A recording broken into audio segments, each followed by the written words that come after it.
রাসূলুল্লাহ সাল্লাল্লাহু আলাইহি সাল্লামের শাফায়াতের মাধ্যমে উম্মতের ৭০,০০০ লোক জান্নাতে প্রবেশ করবে। তাদের আমলনামার হিসাব গ্রহণ করা হবে না।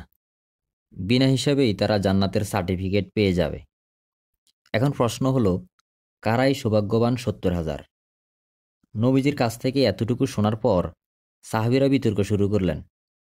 কেউ বললেন, আমরা আল্লাহ এবং রাসূলের উপর ঈমান এনেছি, সুতরাং আমরাই হব এই দল। আবার কেউ বললেন, আমাদের সন্তান সন্ততি যারা ইসলামের যুগে জন্মগ্রহণ করেছে। নবীর কাছে খবর পৌঁছালো। সাহাবীরা এই নিয়ে খুব বিতর্ক করছেন। তিনি ফিরে এসে সাহাবীদেরকে সেই ৭০,০০০ লোকের কিছু বৈশিষ্ট্য বলে দিলেন। তারা ঝাড়ফুঁক করে না, কোনো কিছুকে অশুভ লক্ষণ মনে করে না, আগুনের সাহায্যে দাগ লাগায় না, সর্বদা আল্লাহর উপরই বিশ্বাস করে। অর্থাৎ যারা আল্লাহর উপর পরিপূর্ণ ভরসা করে কখনো ঝাড়ফুঁকের আশ্রয় নেয় না, অশুভ লক্ষণে বিশ্বাস করে না এবং আগুনের সেকা দিয়ে চিকিৎসা গ্রহণ করে না, তারা বিনা হিসাবে জান্নাত লাভ করবে। উল্লেখ্য, অশুভ লক্ষণে বিশ্বাস না করা নিয়ে আলেমদের তেমন কোনো মতভেদ নেই। সুতরাং সর্বাবস্থায় অশুভ লক্ষণে বিশ্বাস করার বিষয়টি পরিত্যাজ্য। বাকি আগুনের সেক দিয়ে চিকিৎসা না করা এবং ঝাড়ফুঁক না করার ব্যাখ্যা নিয়ে আলেমদের মাঝে বড় মতানৈক্য পরিলক্ষিত হয়। ইমাম খাত্তাবী, কাজী ইয়াজ, ইমাম নওবী, হাফিজ সুয়ুতী রাহিমাহুল্লাহ সহ হাদিস বিশেষজ্ঞদের বড় একটি দল বলেন, এ হাদিসে ওইসব লোকের কথা বলা হয়েছে যারা আল্লাহর উপর পরিপূর্ণ তাওয়াক্কুল করে, তার ফয়সালার উপর সন্তুষ্টি প্রকাশ করে, শতকষ্ট হলেও উপকরণ গ্রহণ করা থেকে বিরত থাকে এবং মুসিবতের উপর ধৈর্য ধারণ করে। হাদিসে শুধু আগুনের সেক দেওয়ার কথা বলা হলেও উদ্দেশ্য সব ধরনের চিকিৎসা বা ওষুধ সেবন। সুতরাং এই শ্রেণীর লোকেরা অসুখে পড়লে কোনো চিকিৎসা গ্রহণ করে না এবং ওষুধও সেবন করে না, বরং আল্লাহর উপর ভরসা করে এবং কষ্টের উপর সবর করে। তবে এখানে একটি প্রশ্ন উত্থাপন করা হয়, তাহলে রাসূলুল্লাহ সাল্লাল্লাহু আলাইহি সাল্লাম নিজে কেন চিকিৎসা গ্রহণ করেছেন এবং আয়াত ও দোয়া পড়ে ঝাড়ফুঁক করেছেন? এর জবাবে তারা বলেন, তিনি এটা করেছেন এগুলোর বৈধতা প্রমাণের জন্য।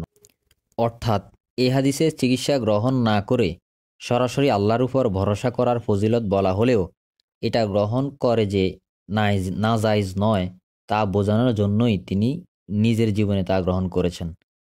আরেক দল আলেমের মতে এখানে কেবল ওইসব ঝাড়ফুঁক না করার ব্যাপারে উৎসাহিত করা হয়েছে যেখানে শিরক বা শিরকের আশঙ্কা থাকে, যেমনটি বলেছেন হাফিজ ইবনু হাজার আসকালানি রাহিমাহুল্লাহ। আবার কারো মতে এ হাদিসে অন্যের কাছে ঝাড়ফুঁক করতে যাওয়া এবং আগুনে সেক দিয়ে চিকিৎসা গ্রহণ না করানোর ফজিলত বলা হয়েছে। সুতরাং নিজে এই কাজ করলে উল্লেখিত ফজিলত পাওয়ার ক্ষেত্রে কোনো প্রতিবন্ধকতা থাকবে না, যেমনটি বলেছেন ইমাম ইবনু তাইমিয়া রাহিমাহুল্লাহ। এছাড়াও এখানে আরও অনেক মতামত আছে। এরপর তাওয়াক্কুলের ব্যাখ্যা নিয়েও বেশ মতভেদ পাওয়া যায়। অধিকাংশ ফকিহ ও আলিমগণের মতে তাওয়াক্কুলের অর্থ হলো আল্লাহর উপর পরিপূর্ণ আস্থা এবং এ বিশ্বাস রাখা যে সর্বদা তার সিদ্ধান্তই কার্যকর হয়। পাশাপাশি জীবনের প্রয়োজনীয় বিষয়াদি যেমন খাবার ও পানীয় সংগ্রহ এবং শত্রুদের থেকে আত্মরক্ষার জন্য অস্ত্র রাখা, চোর ডাকাত থেকে বাঁচার জন্য ঘরের দরজা বন্ধ রাখা ইত্যাদি, যেমনটা সকল নবী রাসূল করেছেন।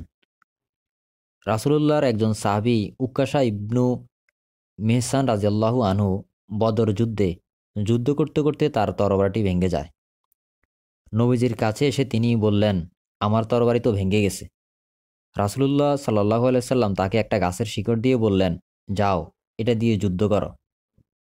উক্কাশা যেই না গাছের শেকড়টি নাড়া দিলেন, অমনি তা তরবারিতে পরিণত হলো। মুসলমানদের বিজয়ের আগ পর্যন্ত উক্কাশা রাদিয়াল্লাহু আনহু তরবারিটি দিয়ে যুদ্ধ করেন। তরবারিটির নাম দেওয়া হয় আল আওয়ান, অর্থাৎ সাহায্য। আল্লাহর উপর উক্কাশার এতটাই ভরসা ছিল যে নবীজিকে তিনি জিজ্ঞেসও করেননি, ইয়া রাসূলুল্লাহ এটা দিয়ে আমি কি করব, বরং তিনি আল্লাহর উপর ভরসা করে অগ্রসর হয়েছেন। সেই উক্কাশা যখন শুনলেন ৭০,০০০ লোক বিনা হিসাবে জান্নাতে প্রবেশ করবেন, তখন নবীজির কাছে আরজি তিনি পেশ করলেন, ইয়া রাসূলুল্লাহ আপনি আল্লাহর কাছে দোয়া করুন আমি যেন তাদের অন্তর্ভুক্ত হই। রাসূলুল্লাহ সাল্লাল্লাহু আলাইহি সাল্লাম দোয়া করলেন, হে আল্লাহ, আপনি তাকে সেই ভাগ্যবান মানুষগুলোর অন্তর্ভুক্ত করে নিন। কিছুক্ষণ পর আরেকজন লোক দাঁড়ালেন, বললেন, ইয়া রাসূলুল্লাহ, আমার জন্য দোয়া করেন, আমিও যেন অন্তর্ভুক্ত হই তাদের। রাসূলুল্লাহ সাল্লাল্লাহু আলাইহি সাল্লাম বললেন, উক্কাশা এ সুযোগ তোমার আগেই নিয়ে নিয়েছে। তারা কিভাবে জান্নাতে প্রবেশ করবে এর বর্ণনা দিয়ে নবীজি বলেছেন, তারা দল বেঁধে জান্নাতে প্রবেশ করবে। তাদের চেহারাগুলো পূর্ণিমার চাঁদের আলোর মতো জ্বলজ্বল করবে।